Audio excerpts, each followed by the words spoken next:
Join us and learn how to make these silver clay leaf earrings in this step-by-step Cognac Jewellery School online course.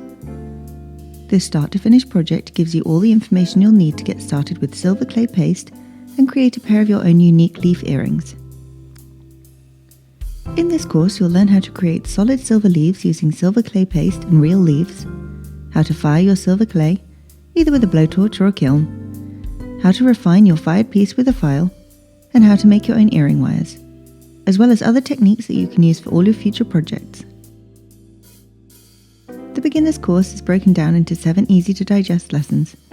You can complete this project in one go, or if you need to take a break, the handy progress bar will remember where you are so you can easily pick up where you left off. In the resources section, you'll find printable written instructions to keep on your bench, the essential guide to silver clay, and a full tools and materials list to buy anything you might not already have. And finally, all online courses to grant you direct access to help and support to answer any questions you may have along the way. If you get stuck, don't hesitate to get in touch, and I'll be happy to personally answer your queries to ensure you fully enjoy your making process and complete your project.